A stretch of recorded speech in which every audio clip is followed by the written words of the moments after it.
Lai sekmētu skolēnu nacionālās un valstiskās identitātes veidošanos, stiprinot skolēnos patriotismu un radot iespējas to praktiski apliecināt, Madonas pusē aizvadīta ierindas skate, kas ir viena no Kalpaka kauzas 2024 aktivitātēm. Gatavojāmies ap 2 nedēļām, jo pirmo reizi uz ierindas skati tā braucam. Vieglākais visdrīzāk ir pagriezties pa labi, pa kreisi. Nedaudz grūtāk ir soļošanā iet. Īpaši, kur vajag izdalīties uz 2 kolonnām. Nikolajam jautāja, vai viņa prāt jaunieši ir pietiekami sportiski un ar patriotismu sirdī. Viņš atbild pārliecinoši. Fiziskā sagatavotība dažiem klibo, bet vairāk kārt, man liekas, ir ļoti labi sagatavoti jaunieši un arī ļoti lieli patrioti. Pats arī? Jā. Būtu gatavs arī cīnīties par Latviju, tas būtu nepieciešams? Jā, šo tagad. Savukārt Markus šodien ierindas skatē nepiedalās, taču pozitīvi vērtē visas šīs dienas piedāvātās aktivitātes, tostarp iespēju tikties ar Latvijas Nacionālās aizsardzības akadēmijas kadetiem. Tas dod lielāku ieskatu, vai es vēlētos iestāties armijā, vai vispār vēlētos saistīt dzīvi ar to. Un parunājot ar visiem pārējiem, tas dod labāku iespēju. Protams, ne jau visam ir tās gaišās puses, bet tāpat tās pavarās vairāk acis.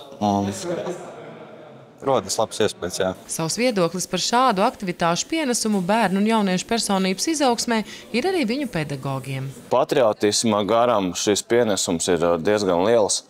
Noteikti arī drosmes izrādīšana ir ļoti liela un saņemšanās uz to visu. Un liek arī savu stāju parādīt. Skolēni skolā gatavojoties ir tā, ka viņiem tur saka, es nevaru, man nesanāk, es neko neprotu, man tur grūti, es tur sajaukšu, es tur vēl kaut ko. Un tad, kad viņam ir nāk tā diena, kad viņam jāuzstājas, tad viņš tomēr saņemās, dara un kurš labāk, kurš sliktāk, bet izdara. Īstenībā bērniem ļoti patīk. Mēs sadarbībā ar fondu piedalāmies jau daudzus gadus karoga svētkos. Un īstenībā pēc pandēmijas lēnām atgriežas tā gribēšana darboties, gribēšana sportot. Un ierindas mācība varbūt ir viens no tiem veidiem, kas prot savākt skolēnus. Viņi ir arī skolas programmā. Tas veicina stāju. Ja tev ir laba stāja, tad tev ir arī laba veselība. Un ja ir laba stāja, tad tev arī, varbūt var tā teikt, arī galva ir savākta, ja tu pats esi savākts. Es par skolām ļoti daudz braukāju, un arī CS pulku skolnieku rotas, karoga ceremonijas uzturēšanu. Tādēļ mans vērtējums par mūsu jaunatni un skolniekiem ļoti pozitīvs. Viņi ir burvīgi, viņi ir fantastiski, viņi spēj visu, tikai viņus vajag virzīt. Arī iedvesmot, ļaut kļūdīties un parādīt ceļu, kā kļūdas var labot, un pāri visam stiprināt jaunatnē kopības sajūtu. Šodienas atslēgas vārds ir kopā. Un šīs ierindas skats arī parāda šo mūsu kopību un parāda arī mūsu gatavību. Un tas ir ļoti, ļoti svarīgi.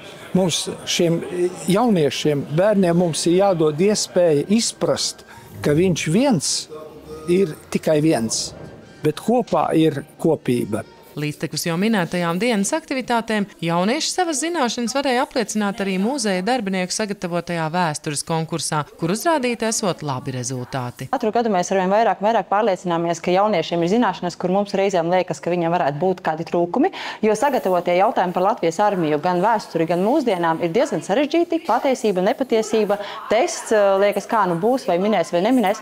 Un īstenībā var redzēt, kuri jaunieši daudz vairāk ir gatavojušies. Mums reizēm gads no gada izvēršas tādas komandas, kas jau ir labākas, bet jaunieši tiešām pārsteidz ar to, ka viņi zina jautājumus, kur mums pašiem bija jāpiedomā, lai mēs sniegtu pareizu atbildi. Tā kā vēsture ir viens no pamatiem, lai mēs varētu veidot stipru nākotni. Jāpiebilst, ka Kalpaka kauzas 2024 aktivitātes turpināsies ar militarizēto stafeti un konkursiem Barkavas pamatskolā, piemiņas brīdi Oskara Kalpaka atdusas vietā Visagalā un noslēguma pasākumu un koncertu Ērgļos. Sandra Zariņa, RED TV.